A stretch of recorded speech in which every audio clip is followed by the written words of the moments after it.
Welcome to Movie and Recap. In the city of Los Angeles, a bunch of police officers are in the middle of a violent gunfight against 4 robbers who are holding up a bank in Lincoln Heights. While 2 of the robbers are inside keeping an eye on the hostages, the other 2 are fighting the cops with automatic rifles and full-body armor, which is allowing them to overpower the police and their puny pistols. Thankfully, a SWAT unit soon arrives. Officers Jim and Brian rappel down from the helicopter with 2 other men to land on the roof of the bank, where they tunnel their way down to the storeroom and find a safe way to the lobby by using a special spying camera.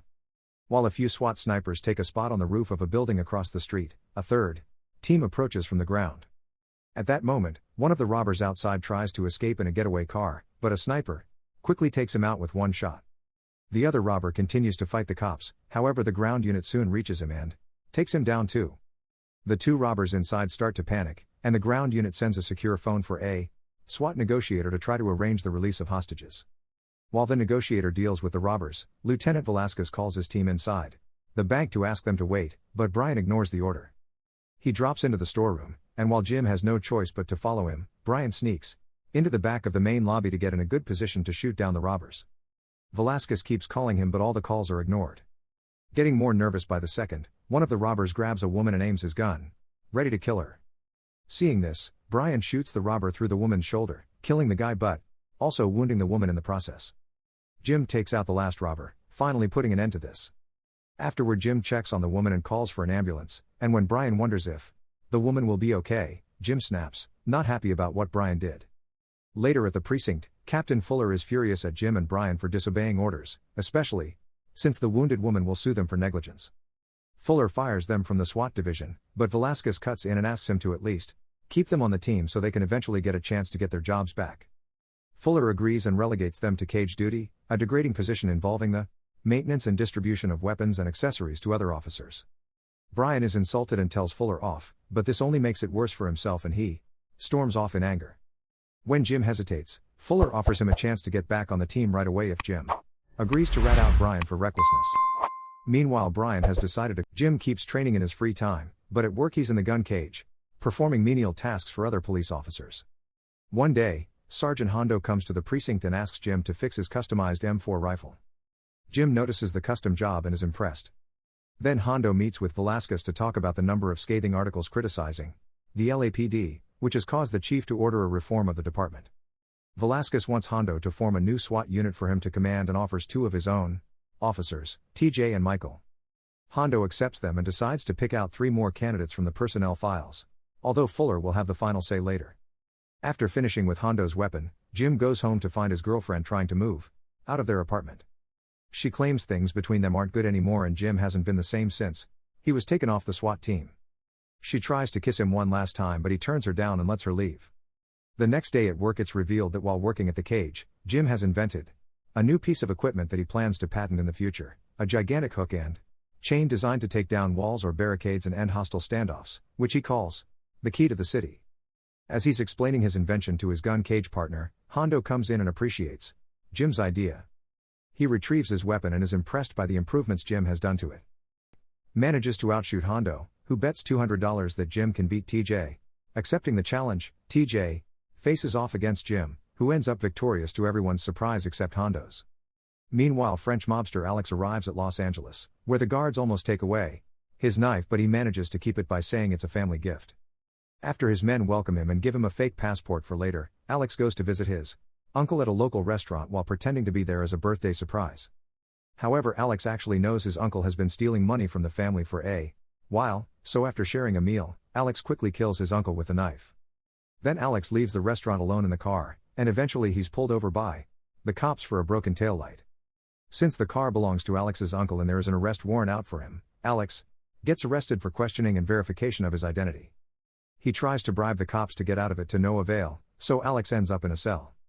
Back to Hondo, he recruits Jim as his driver for the day in order to look for some recruits.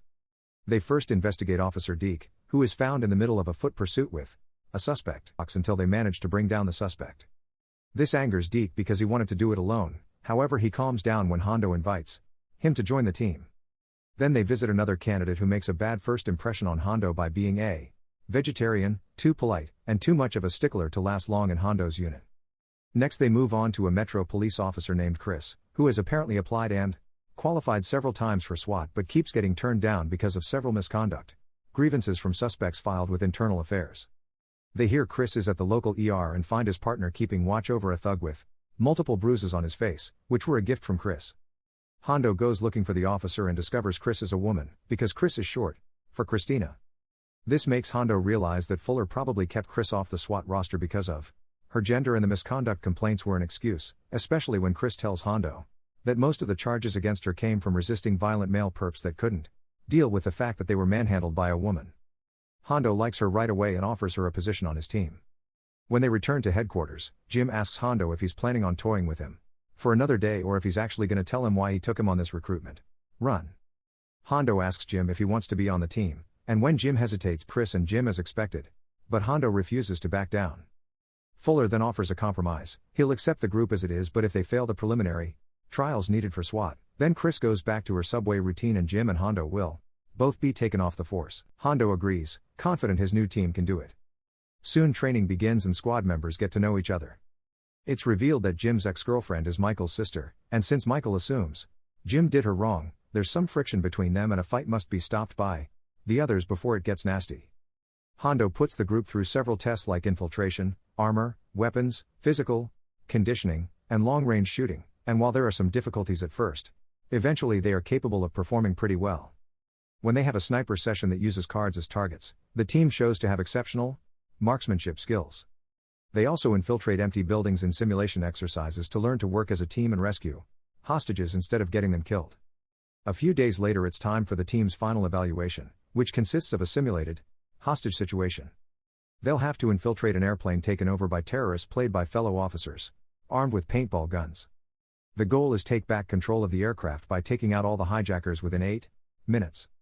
While looking over the plane schematics, Jim notices that there's an alternative entry point to the plane that nobody will expect, a tiny elevator shaft meant for food trays which no man could fit, but Chris can. The team drives their vehicle underneath the plane and begins opening a hole in it while one of them climbs over the roof so he can use the window later. While Chris climbs into the elevator shaft, the others find a hatch and detect a trap right before it activates. In a few seconds, they manage to defuse it, and they count to 3 to attack at the same time. With the team split all over the plane, they manage to take out all 6 hijackers with quick shots without losing any hostages, although TJ takes a hit that would have been fatal if it had been real. To Fuller's annoyance, the new team sets a new course record. That night, the group celebrates by eating at a cafe owned by Deke's father. After a few hours of eating and drinking, most of the group heads home except for Chris and Jim, who go to Jim's favorite bar. While they share more drinks, they're interrupted by Brian, who exchanges passive-aggressive, hiring a lawyer, but there's nothing she can do for him, so soon he's transferred away. The next day, the team enjoys their time off. TJ goes on a date, Hondo and Velasquez go golfing, Deke spends the day with his kids, Michael stays home with his wife, and Jim goes to Chris's daughter's birthday party, where he entertains all the kids with a water rifle. However, everyone gets their fun interrupted when they get an emergency call. There's a Polish hostage situation, where a man has barricaded himself in his house and is randomly firing a shotgun out the window. The man claims to have wired all the entrances with explosives, and while nobody believes that, Velasquez refuses to take the chance. Jim volunteers his key to the city invention, which they use to tear down the back wall of the house and neutralize the suspect, ending the standoff in seconds. Later at the sheriff's department, a deputy discovers some details about Alex's true identity. This information is sent to Velasquez, who asks Hondo's unit to intercept and escort the prison bus carrying Alex. Meanwhile, Alex's gang has also learned about the transfer, so 2 men disguise themselves as cops and use a stolen police car to pull the bus over. They then climb onto the bus and shoot the deputies before releasing Alex. When they're about to drive off, Hondo's team arrives and blocks the street, but the criminals respond by firing, so a shootout ensues. While civilians run away in panic, the team quickly shoots down all the fake cops, and when Alex tries to escape on the stolen police car, they shoot at it until it crashes and they recapture Alex. Afterward, it's revealed that Alex is an international fugitive wanted in over a dozen countries on charges including murder, arms dealing, and trafficking. Reporters are following the case closely, so when he's being led to a holding cell, Alex uses the chance to face the cameras and offer $100 million as a reward for anyone who can break him out of jail. The newscasts of every channel repeat the claim over and over as they confirm that Alex has the financial means to back up his promise. The helicopter loses control and soon crashes on the street, where it explodes.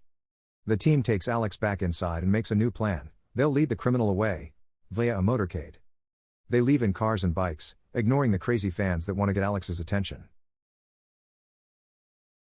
They have to stop when they find a homeless man crossing the street very slowly, but this turns out to be a trap, and a bunch of gang members soon begin attacking the cops. While a few trucks crash against the police cars, the other criminals open fire and throw smoke grenades, killing a motorcycle cop and injuring 2 other officers in the process. However, when they try to get Alex, they find a doll instead. It turns out the vehicles were a decoy, and Alex is being led down a private access area underground into unmarked cars parked several blocks away from the headquarters while Velasquez keeps watch from the sky. For a few miles, Hondo's plan goes well, although Alex keeps insulting them and offering them money.